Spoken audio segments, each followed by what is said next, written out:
strategy to understand if they should bring that feature out permanently. And I'm sure plenty of people used the feature. I'm sure they saw Shadow Raid, interaction go up like crazy, because I know many of us don't really interact with Shadow Raids, especially the Shadow Legendary Raids, because most people just don't have people to raid with in person, or don't have the time to go out and coordinate with a raid group. So Shadow raiding with remote raids, like, makes the feature actually usable for a lot of people, and I'm sure they saw that, and now it's here. Because here's the big thing, this change will remain in effect after the conclusion of the event, and then Shadow Raids will count towards the daily limit of remote raids, which are also getting adjusted. Dude, this is like Christmas in May! Okay, so basically, remote raids can be used in Shadow Raids starting on May 13th, forever after that. So if you've watched legendary remote raids legendary raids come by and you just couldn't get them because you just don't have people to raid with, or what have you, this is being fixed. And this is huge. And I want to give a big shout out to my Discord community. It's free, by the way, completely free to join. We have like a raid bot that works in there, and if you are looking for people to remote raid with, which I'm sure many of you will be after this update, which I can't wait for, use the Discord, use my Discord. Polkadaxi has a Discord. There's so many great Discord communities for online communities to connect and raid together. So like, take advantage of that, because we're back, baby. And there's more to this. But one thing, the reason why Pokemon Go was so alive 5 years ago is because of the changes that were made that enabled people to play from home and enjoy the full experience of the game. Now, I don't think that is going to fully come back, as in you can just stay at home and it's not like, it makes no difference sitting at home versus going and walking around. I think going outside and playing will always be a better experience than staying at home, which is fine. It's a mobile game that is all about going outside. Makes sense. But a big reason why the game was so fun, everybody was playing, was because remote raids were new, they were fun, and they were cheap and unlimited, And the moment that changed, when they nerfed the remote raids, the game took a very noticeable downhill. It was a much different game. It felt different. It played different. It wasn't as fun. And they're reversing it. And there's more. Because remote raid limits, listen to this, dude, starting on May 13th, again, at the beginning of this event, the daily remote raid limit will increase from 5 to 10, and this is the case. This is permanent going forward. Now, we have doubled the daily remote raid limit from 5 to 10, and that is a very, very big adjustment, because 5 remote raids in a day is a negligible amount. You need at least 20 raids in a day to get a legendary shiny Pokemon, so 5 is like nothing. And if you are a streamer like myself, or if you're somebody who likes to play and like really grind the game from home or while you're traveling, or if you can't just walk around and do raids, like, remote raiding is great, but only being able to do 5 in a day, I don't know, there's something about the psychology of that just makes the whole feature not even worth using, for me personally, and I know many others. 10 in a day though, much different story, right? That's pretty good. And the remote raid pass limit is one of the biggest problems with the entire feature. Again, only being able to do 5 in a day just kind of like makes the feature pretty useless for most people. And there's a second side to this coin, which is the price, which I'll talk about. But from 5 to 10 is insane. That's big news. Even bigger news is that this maximum may be increased for special events, which we will see in a second. There's another update that's a part of this update that shows that happening. So just because the remote raid limit is now 10 per day doesn't mean it's going to stay there. We've already seen this happen for for past events over the last couple of months, where they either brought the remote raid limit up to 20 per day, or they made it infinite remote raids per day during big events like the Go Tour, which is insane. So like, that already is happening, and that has already happened, and like, I'm sure we'll see that in the future, where the remote raid limit will double, or there will be no remote raid limit. I'm really hoping that the limit in general is completely removed at some point, and I think we're trending in the right direction. They're slowly but surely, step by step, undoing all these nerfs to like the best feature they've ever released, to hopefully bring the game back to a place to where it's actually like mad fun again, and like, we could grind it proper, because I think that's the fun part about Pokemon Go raids, is that it allows you to grind a very premium part of the game, like from anywhere, you know what I'm saying, from home, from the toilet, from your friend's house, from a remote place of the world where there's no spawns around you. Like, it makes the game grindable for everyone everywhere, which is awesome. So the remote raid limit is increasing. I will say they are not adjusting the price to remote raids, and like, although I really hope they do, they might not. They might bring it down like a little bit, fingers crossed. I don't think they're gonna do that. And by the way, the reason why this is happening is because a company called Scopely acquired Pokemon Go from the previous developers, Niantic. Niantic was very focused on their mission and their company mission, which was basically forcing people outside to go like map the world, use AR, do the outside thing, because the data that they were collecting from that was far more valuable than the money that they were getting from remote raid passes. So they didn't have any incentive really to like bring remote raid passes back. The only incentive they had was to like push people outside. The new people who own the game, Scopely, they bought the game for billions of dollars. They're kind of only here for money at this point, so, and that's fine with me. As long as the game's fun and fair, that's fine with me. Make your money, I hope you do, right? So that is why we're seeing this change, because they don't really care about AR or about, the data that's farmed by going outside and exploring. I'm sure they do, and I'm sure they're using that at some level, but they care more about return on their investment of several $billions, which makes a lot of sense.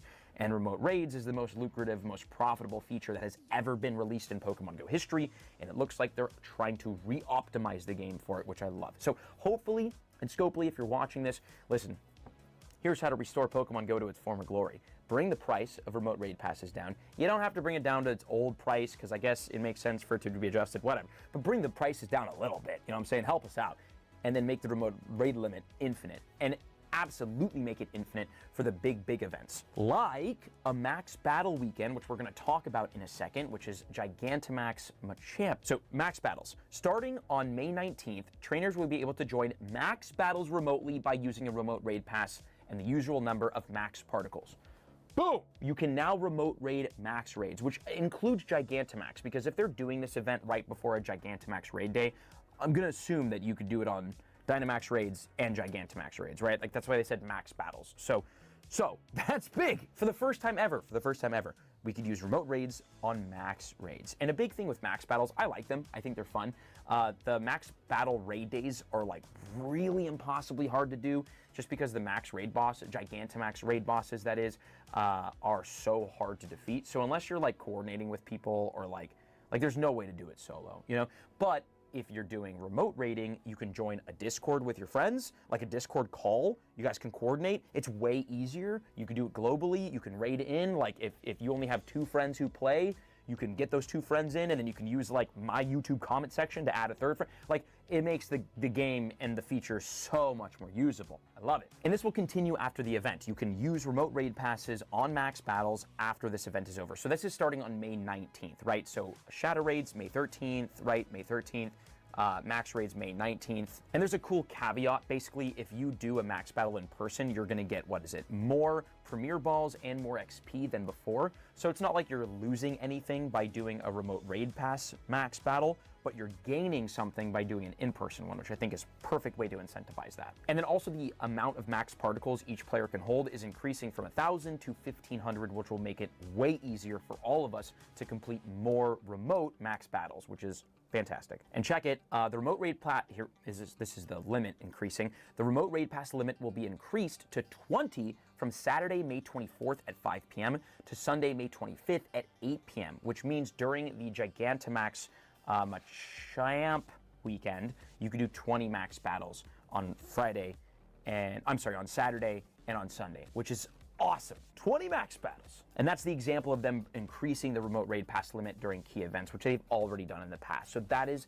fantastic. And I will say, for me personally, if they do end up completely removing the remote raid pass limit entirely from Pokemon Go, like it's back to infinite, I can't wait on the content front, because I could bring back certain raid series to the YouTube channel. I can create way crazier raid challenges for the channel, because I don't know if you've noticed, and I'll talk about this in a second, but I've been uploading less videos to this channel here, but I've been shooting for higher quality production and bigger challenges per video, and you're going to keep seeing that going forward. Basically just trying to make like bigger and better and bigger and better videos, and unlimited remote raid passes would make that very easy. And also something that I could do again is go back to streaming on, now if this happens, we'll stream on Twitch, YouTube, TikTok, we'll stream everywhere, X, stream all platforms if this happens.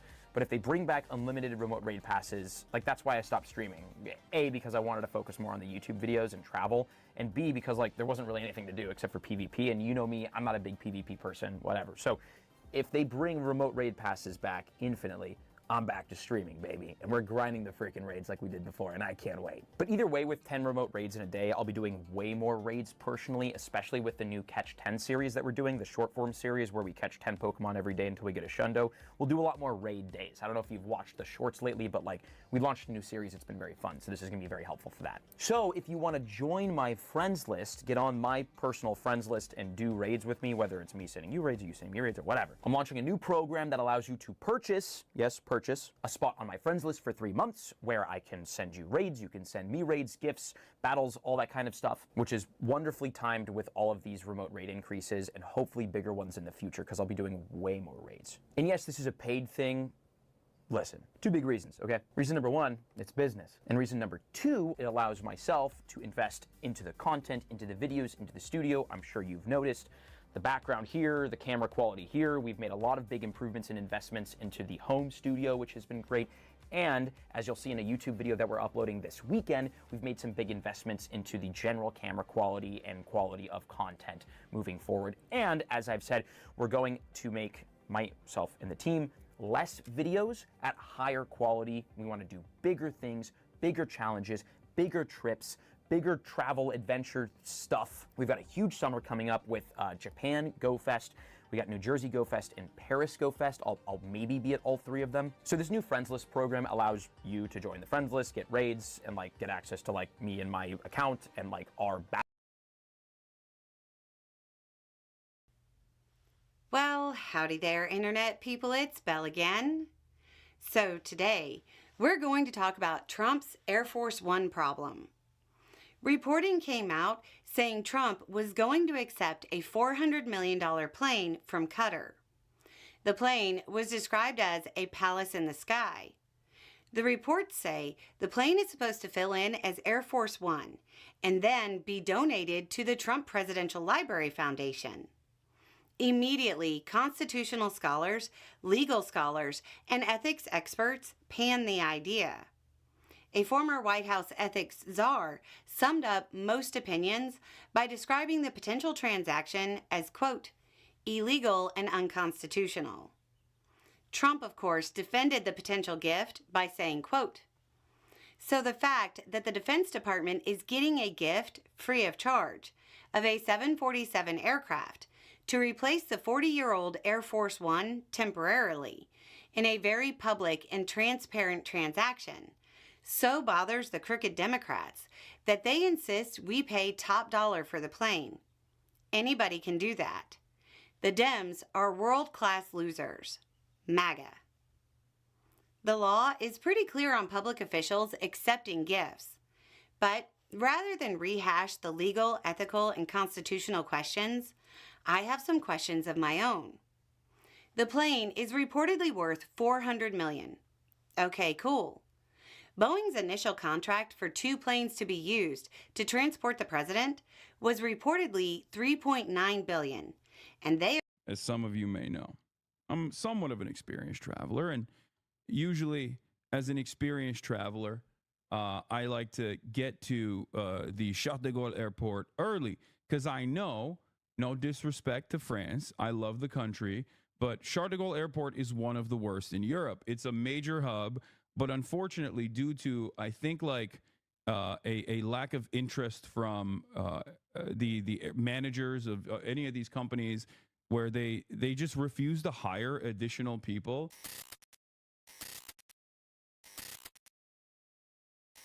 What's going on, everybody? I hope everyone's having a fantastic evening, afternoon, pre-noon, no matter where you are in the world.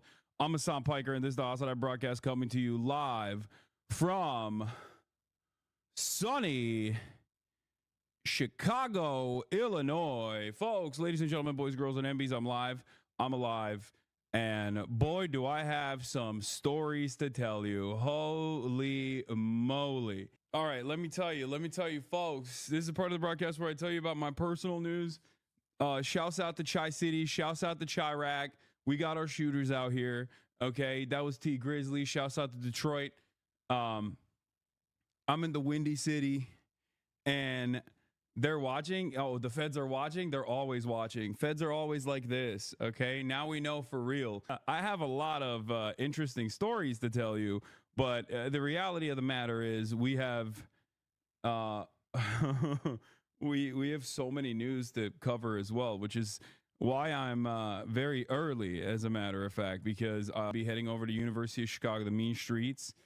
Are you staying on O Block? Yeah, I am. Yeah, I needed to get to O Block to stay mobbed up, to be protected. Okay, no, I'm in fucking downtown. What are you talking about? I'm in a goddamn nice hotel as always. But my AR does have the heat sensor for all the haters out there. If you're wondering what's going on, you know, my AR does have the heat sensor. So you don't want this chopper to start singing. Okay. You do not want this chopper to start singing. Anyway. Yeah. So man, where do I begin? God damn. This is the part of the broadcast where I tell you about my personal news about what's going on in the world of Hassan Hassan Ivy Piker in between the time period where I pressed the stop streaming button and pressed the start streaming button. Someone said, bro, Mélenchon reposted my Aura edit of him. Good. Yeah, his social media team is great. His social media team is excellent. Bro, don't give CBP more ammo. What are you talking about, brother? There's not. I'm going to tell you all about it. The chopper is going to be well fed. Some boys come around trying to do something funny. Exactly. Ladies and gentlemen, it's 9:31 in Los Angeles, but it's actually 11:31 here in Chi City in Chirac. That's where I'm at. I have a lot to tell you. Yesterday, I did not actually broadcast for some interesting news. Once again, pre-watch Piker struck again. I remember I was joking about like what I foresaw would potentially happen as I entered the United States of America. And that thing that I foresaw happening actually ended up happening. And I'm obviously going to talk about it really quickly. But I guess before I do that, I should probably blast off that I'm live. Hassan Ami, thank you for the 50 gifted. For those of you who don't know, I was detained by Customs and Border Patrol. I was tactically ascertained and engaged in a kinetic situation where I was kinetically moved into a detention center inside of the O'Hare Airport, which I will tell you all about in a second. Oh, man. Didn't pass the ocular pat down. I believe it was before the ocular pat down. It's the flight manifest that they get ahead of time. They knew who I was, and they were ready to receive me, let's just say. And it wasn't a very warm welcome. So what's happening? What's happening in Chicago? What the f was that? You know, this is only my second time coming back here. And the first time I was here for the DNC got kicked out. Second time I couldn't even enter the state almost. Okay.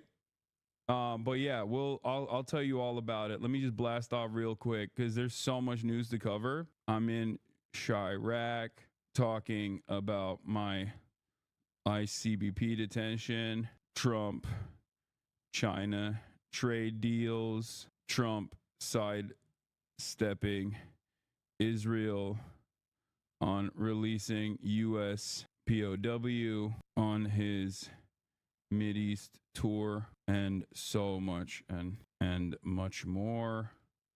Later, I will head to Uni of Chicago to do a talk with Ested Herndon. Chicago blast off meme. Oh, you got a good one? Let me see. Okay, I like that one. That's good. Herndon.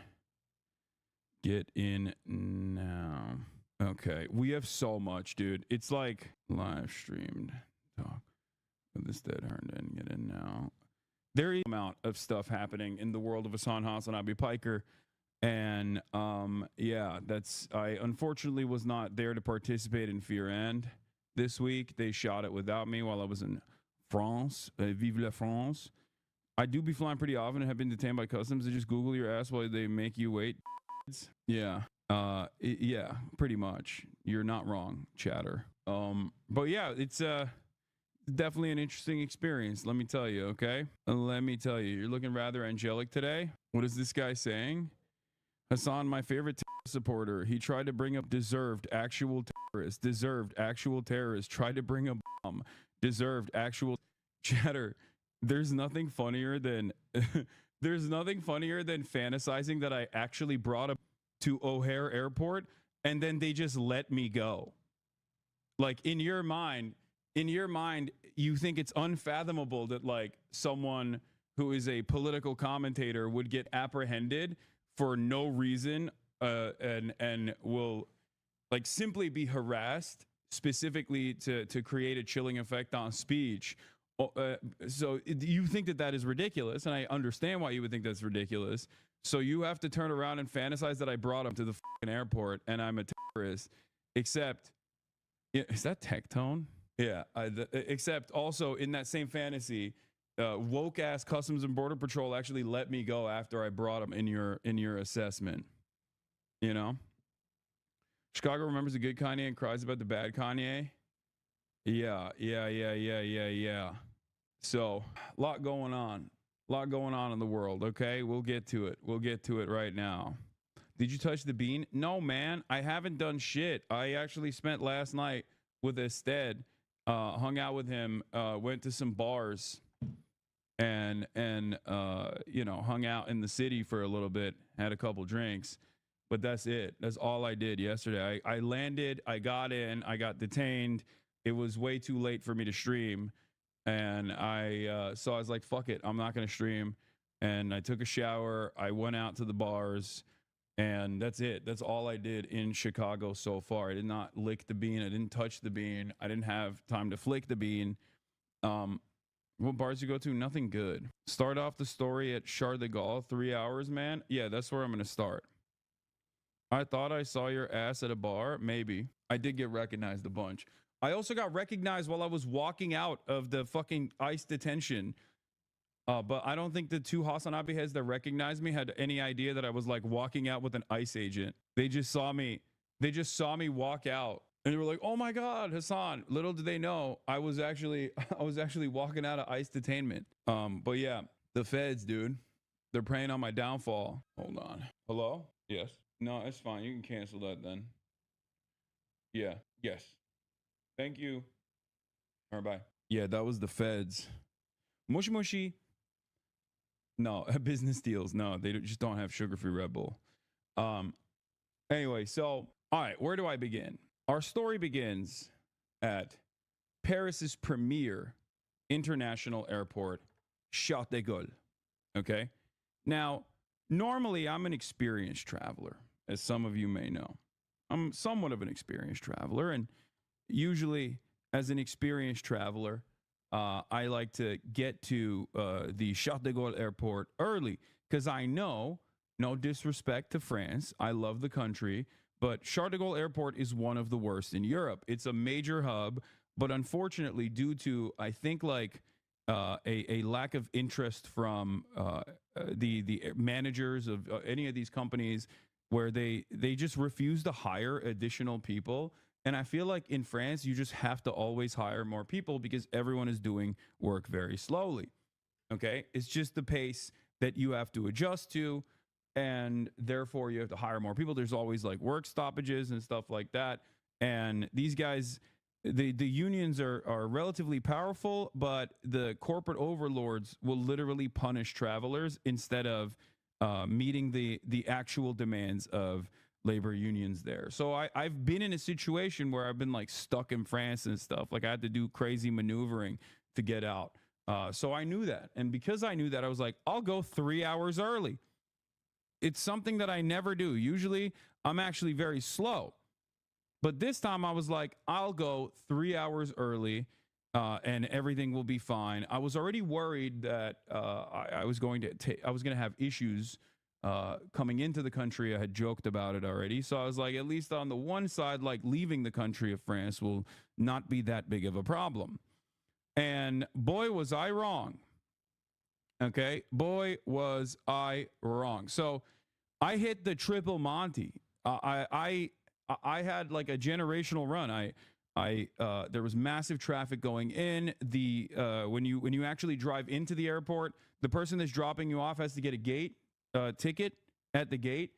The ticket actually didn't work. Like, so we were stuck in traffic with like other cars behind us. Like My driver had to get out and be like, and wave people away from the gate so that we could actually get to a gate that worked, all this stuff, right? And I'm like, oh, brother, here we go. Walk in. I mean, I'm flying business, so like I have sky priority. So I'm thinking like, oh, at least I'll be able to get my luggage in on time. Barely made it to the check-in. Okay. There was already issues with the check-in. Once I got through the check-in, I got hit at every single step. There's an automatic passport processor where you just kind of step into this room and then boop, doors open, you walk in, right? I wait in line. There's only one. None of the machines are working. Finally, I get to the machine that is working, and the machine stops working. It just won't take my passport. It won't take my fucking passport. I was like, oh, here we go.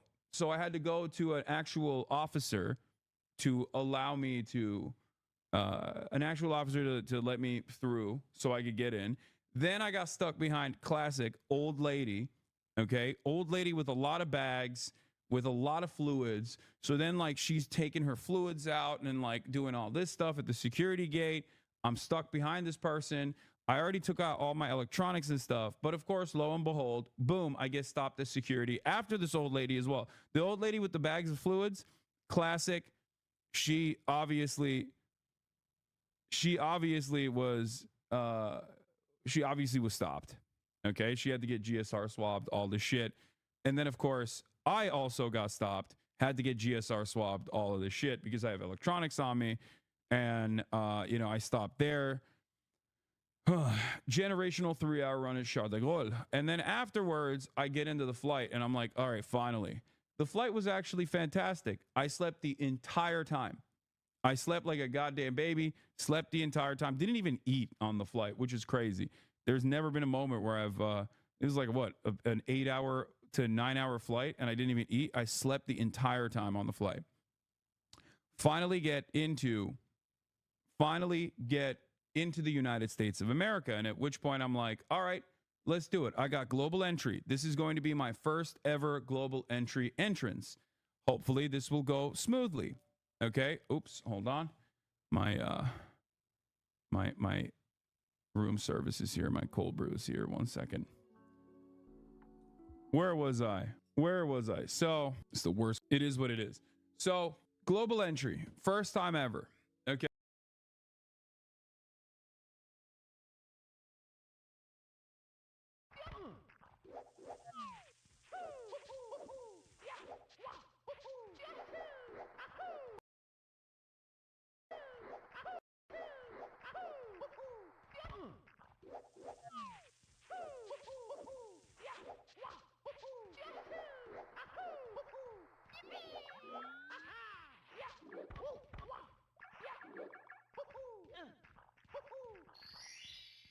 Here we go!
Okay, first time this is supposed to be intimidating, so it's fucking bullshit. Like, suck my dick, cordial or whatever. Okay, I think they were being cordial because they wanted me to say something that was incriminating and say something that was enough to justify further detention from that point on.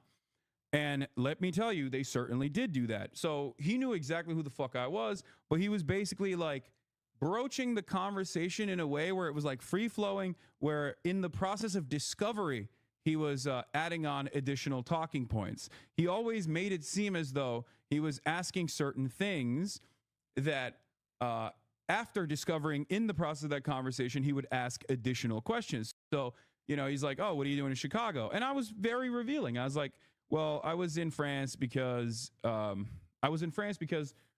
want to take my family out for Mother's Day to France, but I had to come back early from France, even though today is technically Mother's Day, because I have a speaking engagement at University of Chicago. And he was like, oh, what kind of speaking engagement? It's like, oh, I don't know, some like journalism school stuff. And he's like, oh, well, since you mentioned that, he kept saying, oh, well, since you mentioned that, what do you do as a job? And I was like, I'm a Twitch streamer. And he's like, well, since you mentioned that you were a Twitch streamer, what kind of things do you stream about? And at first I was like, do I just tell him I play video games? Because I don't think this motherfucker's going to believe me if I say I just play video games to him, right? So I was just like, yeah, I play video games, but I also do current events sometimes, drama, internet. And he's like, oh, do you talk about, since you mentioned that, you talk about the things that you talk about, do you talk about the news? And I was like, yeah, I talk about the news. And he kept saying, okay, so when you talk about the news, do you talk about the war? And I was like, what do you mean by that? He's like, do you talk about Trump?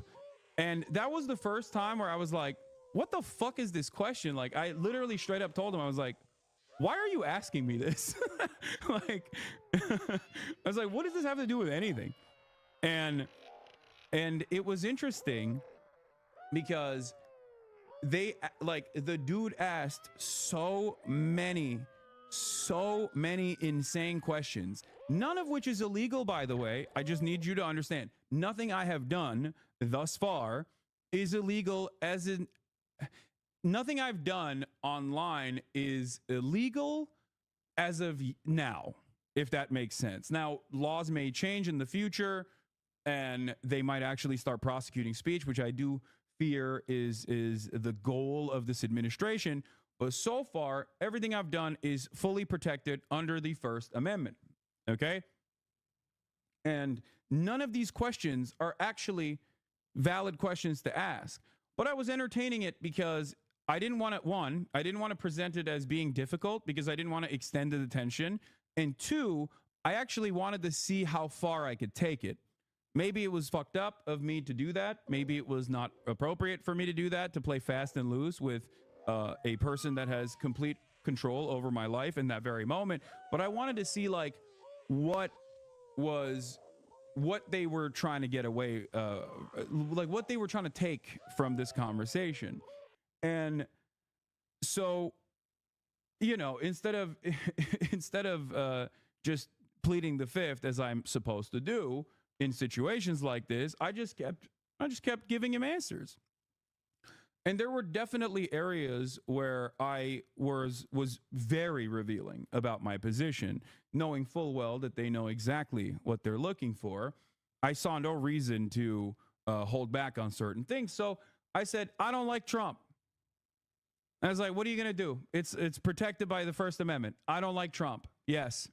Right? Like, I was like, I'm not fond of him. I don't like him. He said he was going to end the wars. He hasn't ended the wars. What the fuck is up with that? You know? And the guy actually was very sympathetic. The agent was very sympathetic. JCS style interrogation technique to come across as sympathetic, to like invoke some kind of positive feelings out of me in an effort to like get me to reveal something maybe that'll trip me up, or because he just genuinely was sympathetic and he had the vibes of someone who was like, I don't know why I'm doing this, right? But he was like, listen, I'm Iraqi, so I know. And let me tell you, I do think that him being Iraqi played a big role in this, because if he wasn't, there was a lot of fucking Redditor ass white boys that are at Customs and Border Patrol at O'Hare Airport. I saw them walk by. There was a dude who looked like he was like 25 max, but he was balding. And I knew immediately, if that motherfucker is my agent, I'm screwed. I'm going to CCOT. This dude is going to literally fucking cook me. So I got a little lucky. All right. I will admit.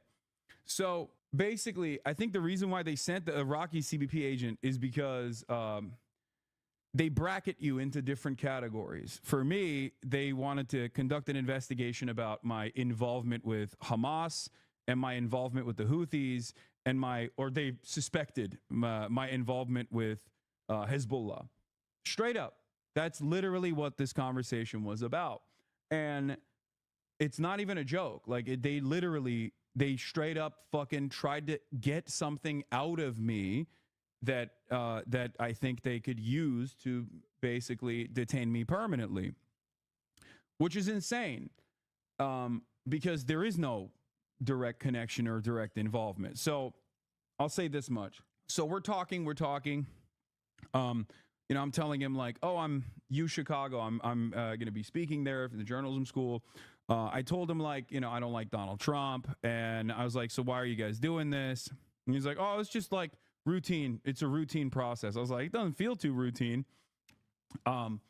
And basically my big fear from the entire situation was like, if they were to ask for my phone, not that there's anything incriminating on my phone, but I don't want the fucking federal government inside of my phone beyond all of the times where they probably have been engaging in like warrantless surveillance on my phone or whatever the fuck. I don't like, it's not your business. You know what I mean? It's none of your fucking business. So it's a goddamn free country. Like there's privacy laws for this kind of shit. Right.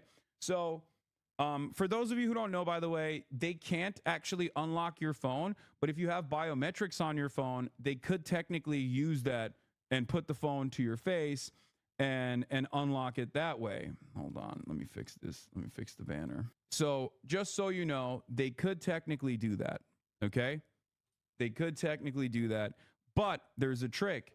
Either you get a burner phone when you're traveling internationally, or if you have your regular phone, you can just do a passcode by either canceling biometrics, or if you forgot to do so, if you forgot to cancel biometrics like your Face ID, what you can do is click it 5 times. If you click hold 5 times in a row, it will actually disable Face ID, and it will force you to put your passcode in.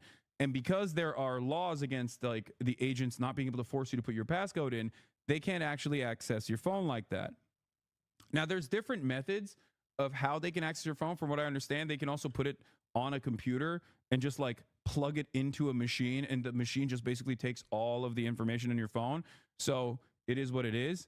I don't know if you can actually do that if your phone is on, but I was thinking about all these things. I had already unlocked the biometrics, like I disallowed biometrics, and it's a Faraday cage once you get into the detention center anyway, so you can't actually send any fucking text messages once you're in there. It's there's no access to the internet. But I'm sitting there and they're asking me about Trump. They're asking me about like Hamas, and he kept saying stuff. He kept saying stuff like, do you like Hamas? Like, do you support Hamas? Do you think Hamas is a resistance group? Do you think Hamas is a terrorist group or a resistance group? Like, he just kept asking over and over again, right? And I kept repeating the same statement over and over. I kept saying a couple different things. One, in terms of like Israel and all the wars, I was like, I'm on the side of civilians. I want the endless bloodshed to end. I am a pacifist. I want wars to end. I just kept repeating that over and over again. Every single time he asked me a question, I just kept repeating that. And every single time he asked me a question, a leading question about Hamas, I kept saying, the United States State Department recognizes Hamas as a terrorist organization. The United States State Department recognizes Hamas as a terrorist organization. So, like, he just kept asking me over and over again, like Hamas, Houthis, all this shit, trying to be like, oh, do you support them? Do you like them? Like, what do you think about them? Which I thought was fucking insane, because the reality of the matter is, okay, up until this very moment, if you were to say, as an American citizen, you stand 10 toes down with Hamas or you stand 10 toes down with the Houthis or whatever the fuck, they can't deny you entry into the country for that shit. But I don't know what the fuck they're trying to do. So I was like, I'm not going to go beyond it. I'm not going to go beyond just like reiterating over and over again. The American government's position is that Hamas is a terrorist organization. But then he just kept asking me about the Houthis. And at that point, I was like, listen. He's like, well, do you agree with the terrorist designation for the Houthis? And I said, I'm of the Brookings Institute mindset that in 2020, when Donald Trump initially designated the Houthis as a terror organization, that was a major mistake. I talk about these issues from an academic context with humanitarian rights organizations and with academics and with journalists. As a matter of fact, this is perfectly this is, completely protected under First Amendment laws. And therefore, I don't understand what the reason why we're having this conversation is. And I kept saying that over and over again, at which point he just like kind of gave up. But what I thought was really interesting was, and I even followed it up with like, I call balls and strikes. And there are things that Trump has done that I actually agree with. And I'm not shy about saying those things, even though initially he said he was going to end all these wars. He hasn't done so. I think these wars are unnecessary. They're costly. And a lot of civilians die in the process. I don't think it's appropriate. I think it's very inappropriate. And it must end, right? Like that's my position. But I do think that Trump did a good thing where he implemented a ceasefire with the Houthis. So when he does stuff like that, when I agree with him, I tell him what's what. Like I say it. When I agree with Trump in a decision, I'm open about it, right? So I explained that to him, and I just yapped away over and over and over again. And what I found to be particularly interesting was in the first half of the conversation, it was just like basically a fact-finding mission, right? Try to get me to say something that I think would be of interest. In the second part of the conversation, there were some real actionable items that he presented that depending on how I answer those questions, like I'm fucking going to jail. Because the first stuff was just illegal for him to ask me those questions and completely idiotic and ridiculous. And I think they did it because they know who the fuck I am and they wanted to put the fear of God into me, not knowing that I'm a stubborn piece of shit and that's not going to work at all. Right. The second half of the conversation was actually like, because he left, went 35 minutes, came back, and then he asked like actionable items. But one thing that I will take note of that I thought was very interesting was the fact that a lot of the shit that like the Ethan Kleins of the world have like cried about over and over again were unironically brought up in that fucking conversation. And I was shocked. Okay. Not like the bleach sword, obviously, but like the Houthi. Like, did you interview a Houthi? It says here that you interviewed a Houthi. And I was like, or was he actually a Houthi? And I was like, he's not. You can look to all of the reporting that came out afterwards and before I interviewed him that he is not a Houthi, that he is a regular Yemeni citizen. And I said, like, his name is Rashid al-Haddad. He is not even a Shia. And the dude, luckily, again, Iraqi, went, oh, yeah, that's right. That's a Sunni last name. Al-Haddad is a Sunni last name. So he must not have been a Houthi. And the very fact that that was like a point of contention that could have fucking gotten me arrested is insane. And I genuinely, in that moment, was thinking like, these fucking dumbass slop tubers are actually playing with fucking fire. And I even thought about not even mentioning this because I was like, I don't want to give him any sort of like power over the situation. But like the reality of the matter is 100% the Trump administration is inadvertently working with a lot of these fucking dipshits. These dipshits are playing a formative role in getting people in trouble with the law. Okay?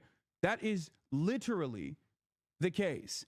It was shocking that that was the case, but it is the case. And it's actually very frustrating that it is the case, that this administration doesn't care. That's why they work with Beitar. That's why they work with all these other fucking insane groups. the Barry Weisses of the world actually have motion in this goddamn admin.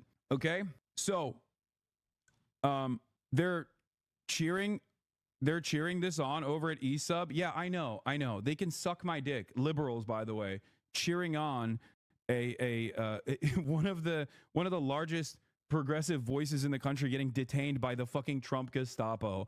Like, what a wonderful progressive audience they have over there. Anyway, they're fucking straight up fascist at this point. So my point is, it's crazy that like these were actual questions. Like, they asked me about my Twitch bans, okay? And I talked about blowback. I talked about how, you know, I said America deserved 9/11 and it was misconstrued. You know, I do have sometimes I use hyperbolic language and it gets taken out of context or whatever. And he agreed with the blowback sentiment in terms of like the 9/11 stuff. You're dumb. Yeah, no, I told him that. I was like, yeah, they asked me about my fucking Twitch bans, chat. It's not even a joke. They asked me about fucking Twitch chat. Like Twitch bans. Not Twitch chat, but Twitch bans. The other Twitch ban he asked me about was the last one that I got banned. And I explained to him like, this is, man, you really talk way too much. Lawyer will be pretty upset at you. Dude, what are you talking about?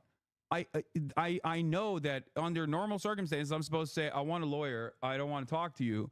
But nothing I'm doing is illegal. And I also wanted to see what would happen. Do you understand? I wanted to see what would happen. I wanted to actually see this experience, which is why instead of immediately fucking lawyering up, I was like, no, I'm gonna entertain this. I'm gonna see what they actually are trying to get out of this. And I'm glad I did this because the reality of the mentally fucking privileged, okay? Remember, I'm a public person. And also, I have enough money to be able to fight back against this sort of thing. And they know who the fuck I am. So obviously, the reason for why they're doing that is, I think, to try to create an environment of fear, to try to get people like myself, or at least like others that would be in my shoes that don't have that same level of security, to shut the fuck up. And for me, I'm going to use the privilege that I have in that moment to try and see what the fuck they're doing, okay? Because every single thing that they ask me, trying to get me to say something like, oh, I support Hamas or whatever, is literally not allowed. Like, they are not, what the fuck do you mean? Like, why is this denying me entry into the country of my birth? Like, this is my birthright. I'm an American citizen. You can't just stop me at the fucking border and be like, what's your opinion on Donald Trump? You're not allowed to enter the nation. Like, that's fucking bullshit. So that was the first half. Like I said, they asked about the Twitch bans. They asked about like the Rick Scott statement. And I was like, listen, I don't, I laughed. I was like, I'm not calling for the assassination of a sitting senator. That'd be fucking insane. But instead I explained to him, like, I was talking about the hypocrisy of the Republicans, blah, blah, blah. I explained away all that shit and he was understanding. Then he went back and he came back, and the actionable items that came up afterwards was basically asking me about if I had ever been in contact with Hamas, if I had ever been in contact with the Houthis, directly or indirectly, if I had ever actually been in contact with Hezbollah, if I'd actually ever offered financial support or logistics or any kind of support to Hamas, Hezbollah, or Houthis. They straight up asked me that. I laughed. I said, no, of course not. But yeah, that was, once again, these are questions that they're asking. But one thing that I thought was really interesting was, in the actionable side of things, they also asked, have you ever interviewed a member of Hamas? Have you ever had a communication or correspondence with a member of Hamas, Hezbollah, or the Houthis? Now, what's really fucking insane about that is that, as someone who works in media, sometimes I do actually do journalism, right? As I've maintained this position over and over again. And I said that I would, if given the opportunity, talk to someone that is a part of the Ansar Allah movement, a Houthi, or even Hamas, or even Hezbollah, right? I think that I have the right to do so. And what was interesting, you don't do journalism, you grift. I know, chatter. That's why the fucking federal government is trying to arrest me. Yes, because I'm grifting too hard. That's what it is. Thank you. Yes, your fucking dumbass slop tuber is correct. I'm grifting. So So what's interesting, asking that is a violation of prior restraint. So that part, like those are the questions that are like actionable, right? Like those are the, how do you even classify a member of Hamas? It's not like even Hamas issues passports. Yeah. It's fucking, it's ridiculous, right? But that is the part where they were like, if you answer yes to any of that, that's when, you know, there's like actually illegal stuff in there. Having said that, there is one part of it that wasn't illegal, which is being in communications or being in contact with someone in Hamas. Like that is a part of journalism you actually can do. It's fucking ridiculous. Like you can interview ISIS. Like what are we talking about? The notion that this would be an issue for the Customs and Border Patrol is fucking ridiculous. Okay. I mean, Donald Trump is in contact with Hamas. He had a fucking envoy directly talk to Hamas a couple months prior. He's in direct contact with the fucking Houthis. Like, what are you talking about? And so is Dropsite. Like, the idea that this will deny you entry into the country is fucking bullshit. Like, what are we talking about? What do you mean? Like, what kind of insane double standard is there, right? And so that part was frustrating. And the interview interrogation, whatever you want to call it, that basically ended with me asking like, so what is the purpose of this? Like, am I being detained? And because I was like, you know that I'm going to talk about this. I was like, a lot of people have talked about this like detainment structure. And he was like, yeah, people really exaggerate.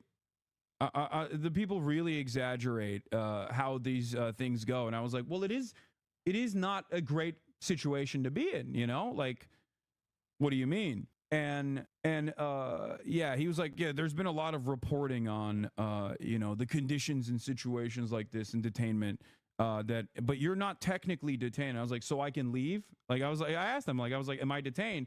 And he's like, no. And I was like, all right, so what's the purpose of this entire situation? I could just walk out right now.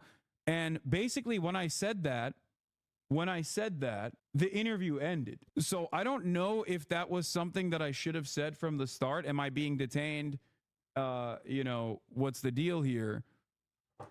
But basically, yeah, it was a illegal pretense. Like, well, that's your Fourth Amendment right? No, you don't have. Okay, chatters, I need you to understand something. So after I said, am I being detained or whatever, he was like, no, well, you know, he didn't like abruptly end it. He kept asking some questions, but it pretty much ended after that. And I don't know if that was like, I don't know if that's like I got lucky there.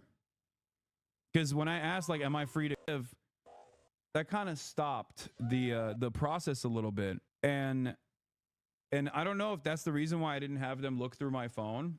But I wasn't planning on letting them look through my phone anyway. That was my point. Like, there was a line where I was going to say, I'm done with this. Either fucking arrest me or, you know, let me go. I don't know what the fuck's happening here. And I got detained. I didn't get detained. Yes, chatter. Yes. ICE agents took me to a detention center. That is a de facto detention. Like, what are you talking about? The total runtime of it was like 2 hours. Which was definitely faster than I thought it was going to be, I will admit. And I probably should have asked, am I being detained from the start? And I wonder what would have happened. But I basically asked him, like, do you think this is going to happen again? Right? I was like, is this going to happen again? Hold on. I asked, like, you know, am I going to be detained in the future? And he said, maybe. And he gave me this piece of paper, this sheet from Homeland Security. What is DHS trip? Okay. And you can, I guess, submit an inquiry at dhs.gov/trip and ask why I was stopped. You will be prompted to describe your particular concerns and experience, provide contact information to which a response will be directed, and be assigned a case number to help you monitor the progress of your inquiry, which I will do. Okay, I will do this. And he basically said, you know, you can figure out what not to do so that this doesn't happen again. And I suspect the what not to do is just don't be a fucking political commentator that speaks about American foreign policy. which is not something I'm planning on stopping. Now, why did I tell you guys about this experience? Okay. Why did I tell you about this entire experience? Like, because in my mind, I thought maybe I shouldn't reveal this stuff because I think like the goal here is to put fear into people's hearts, to have a chilling effect on speech, that like the government is unafraid of intimidating you in illegal ways. Okay. The government is now officially willing and able to intimidate you for speech, for your speech. That is a direct violation of the First Amendment. I'm an auditor. I'm no big city libertarian. I'm no Mr. Admiral Maritime Law.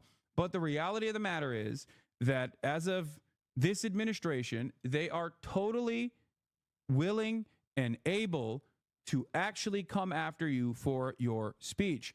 And even with like ridiculous shit. Like they're willing and able to go along with like stuff that gets written in the free press, or willing and able to go along with shit that even fucking Redditors bring up. Okay, that's how stupid and silly this situation has gotten. Now, of course, does this stop me from saying whatever the fuck I want to say? Of course not. Don't be ridiculous. But the reason why I wanted to talk about it was to give you more insight into what the government is doing, and to speak out against this sort of stuff, because I do have a position of privilege here, and I want to make sure that like if they can do this to me, like they probably are willing and able to do this to others as well. But you should know your rights, that you should not be fearful, and you should not worry, especially if you're an American citizen, that these guys are going to come after you and like arrest you or some shit. Okay, was your interview recorded? I don't know, but it is pretty wild, I will say. As someone who's been held up in airports many times over, it was actually shocking. It was actually shocking that these guys totally fucking grabbed me, knowing exactly who I am, knowing that I will most likely talk about this, with the hopes that I think that they would at least stoke some fear and threaten people like myself, and then also threaten others as a byproduct of this. I mean, it backfired in my situation, but I hope this doesn't discourage others from speaking out as well. It's fucking bullshit. They don't have the right to do this, okay? They do not have a right to do this. If you don't already know, your ops are doing mass email campaigns to the feds to try and get this exact same thing to happen. Yeah, I know. They can suck my cock for all of my fucking dumbass ops. I think it's really crazy.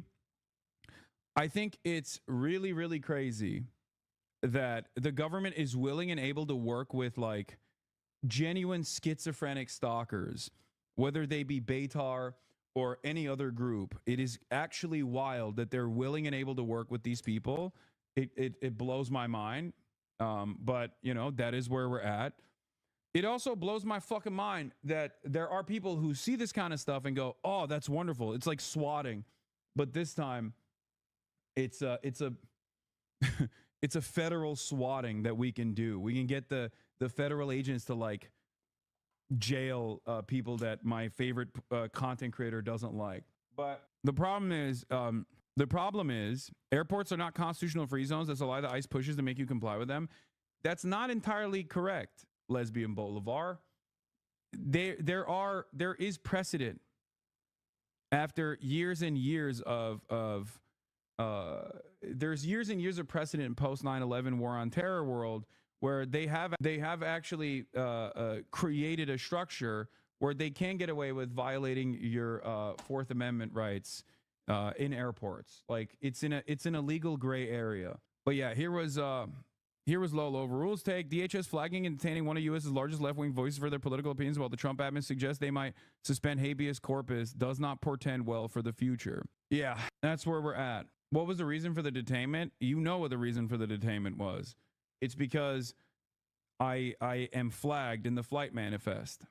Even ACLU and most civil rights organizations acknowledge that SCOTUS precedent that effectively erases Fourth Amendment protections in border entry zones such as international airports. They more so suggest either wiping your devices or bringing burner devices. Yeah. Saw you at O'Hare and tried to get a selfie with you, but your private security took you into a VIP room to avoid normies like me. Didn't realize you were too good for your fans. Some socialist you turned out to be. Good one. There was actually two Hasanabi heads at as I was walking out of ICE detention. There were two Hasanabi heads. They probably had no idea that I was walking out of ICE detention with a fucking agent. in front of me. But is this going to change the way you travel? No, but it does actually gum up the works a little bit in terms of going to Cuba. I did want to go to Cuba, but now I don't know. And no, I'm not going to fucking go to Kat's campaign office, chat. What are you guys, stupid? I'm sorry. I know she's excited, but you guys don't have to literally fucking be like, hey, can you, instead of covering the news, go to Kat's campaign office? I can't do that today, chat. There is a shit ton of news that I have to get to. And then at fucking 4 p.m., I have to leave to go to the University of Chicago, deliver a speech. Okay, there's a lot going on today. I'm sorry. But oh, I forgot. There was other questions that they asked, like, have you traveled to the Middle East? Have you been to the have you been to any of the Gulf states? All this shit. And you know, it is what it is. I'm not discouraged. I'm not intimidated. I don't give a shit. I'm gonna keep doing what I'm doing. I just wanted to give you guys. I know Kat wants us to hang out. I can't do that today. Did they ask who funds you? No, they asked if I funded them, not the other way around. So that was my Customs and Border Patrol experience. And yeah, it's just like pure intimidation tactics. And it was very similar to the experience that one TikTok. But luckily, I never got to the point of having them go through my phone. And that was my red line. Like, no matter what, that was where I was going to be like, no, you can't do that. And, you know, arrest me then if you want to. Is this speech open to the public? We are going to be live streaming it. We're live streaming the speech. Okay. Did they ask why you say you're a gaming streamer despite not playing games? Yes. Any plans for a Chicago meetup? No. I'm going to be flying out after my speech. I'm going to University of Chicago. I'm going to University of Chicago to talk to University of Chicago to talk with Ested. And we're just going to do like a back and forth. I think there's like questions. They had the most signups ever for any fucking speaking engagement on the campus. And they're very excited. And I'm very excited as well. Where was it? There was, oh, this is the experience that it closely resembled, by the way. ICE detains a woman who runs anti-Trump TikTok. She's a U.S. citizen born and raised. She was detained for hours as agents searched her phone and social media, even demanding financial statements on how much she earns on TikTok. They never asked me for my financial statements either. The woman who goes by Eye of Sav was returning from a European vacation to the Miami International Airport with a valid global re-entry card issued to her as a U.S. citizen, but she also had global entry. Do you charge speaker fees? No. Sometimes, not usually. How worried were you about actually being arrested? I did not know. I had no idea. I had no idea if I was going to be fucking arrested or not. I didn't know if this was like, I did not know that this was going to be a moment where I get, I didn't know if this was going to be a moment where I was going to be the precedent-setting court case. You know what I mean? Like, that is definitely a worry that I have for sure. It's something that I think about because eventually, somewhere along the line, somewhere down the line, someone is going to be the precedent-setting court case of whether or not someone gets prosecuted for speech and speech alone. Because the line right now is material support. And that line is being blurred by this current administration with Mahmoud Khalil, with Mohsen.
Of the reporting that came out after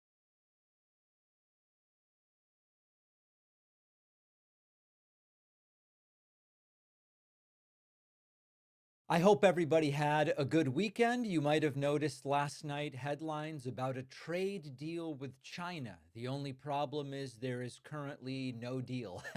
And even Fox News is acknowledging this. This is a really interesting story. I want to take some time to dig into it at the start of the show. So Donald Trump is now temporarily undoing some of his own economic